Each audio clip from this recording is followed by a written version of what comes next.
everybody, this is Bo. We're back in the house. Good morning to everybody. Listen, football season comes in all shapes and sizes. Good programs to great programs to great programs to good. But you know what's good about every single program? It's dealing with college. We love college sports guys here. So what we're going to do now is we're going to talk over to David Caputi, head football coach at Bowdoin College. How you doing, Coach? I'm doing great, Bo. Yeah, that was real gentle, wasn't it? It was kind of like a chainsaw, wasn't it? Yeah. Listen, you're doing some good things over there at Bowdoin. Can you tell us a little bit about it? Yeah, well, first, we always have that confusion that it's Bowdoin College, B-O-W-D-O-I-N, and a lot of people think the college is named after Bobby Bowden up here in Maine, but that's not the case. But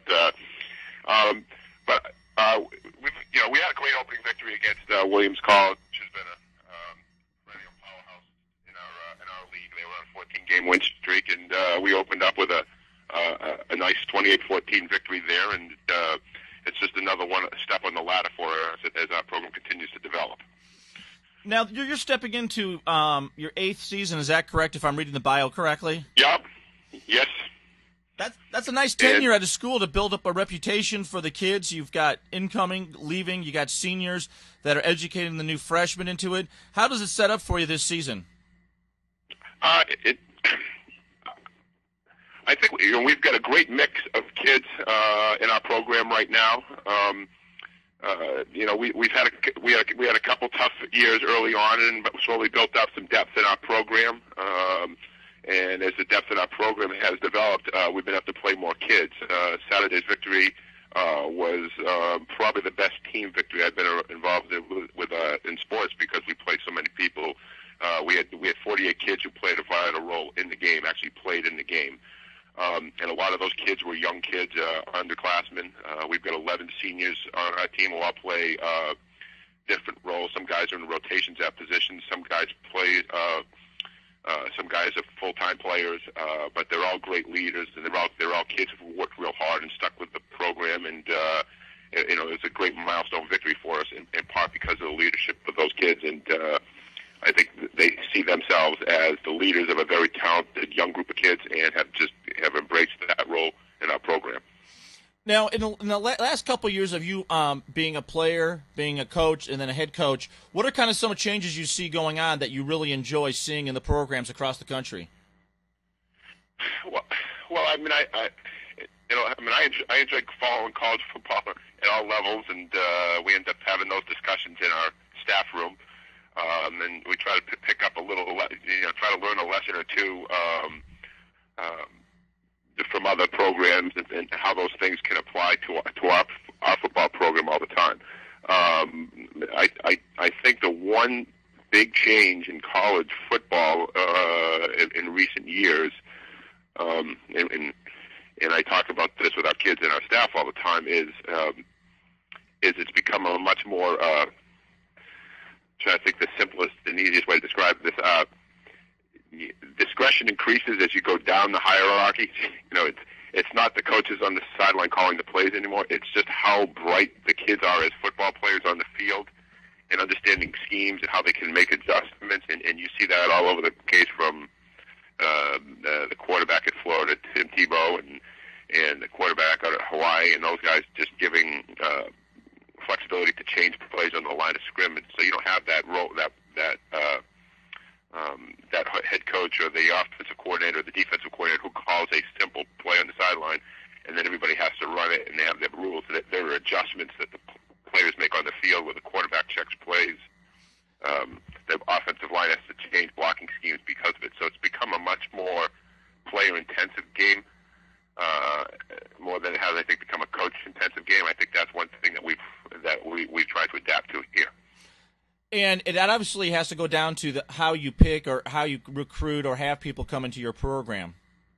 Right. And I think that as always is the case, but we're like everybody else. We're looking for the biggest and the fastest and the strongest and most talented kids who play a position. But in the end, there's no clock or number that measures character, and that can be measured in a lot. That can be measured or evaluated in a lot of different ways. It's kids bouncing back from injuries or setbacks in their high school career and bouncing back from that. But when you find some kids who have not enjoyed success or have enjoyed some success and bounced back from some hardship, those kids, once you hear that story from a high school coach, those kids come and I think adapt very, very well to college. Sometimes the most talented guys who have the smooth sailing in high school don't necessarily become the best football players in college, because once they hit college, there's some setbacks that they encounter. And I think one of the things that we've been able to do is we've been pretty fortunate and lucky in many respects, is tapping some kids who've become better football players in college than many might have predicted in high school. Hey, Coach, I'm going to ask a scenario based on, what my callers have asked, what we've seen in ourselves, just to get your input on this, because I know what my opinion is, but a lot of the callers want to hear it from other coaches, so we'll ask you.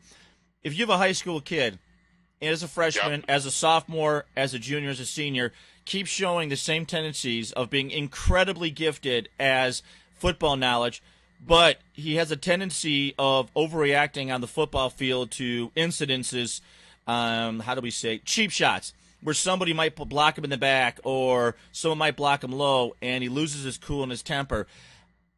I know how a lot of coaches have viewed that in the past, but I think the character thing comes up, and I think a lot of coaches now look at that as a character flaw.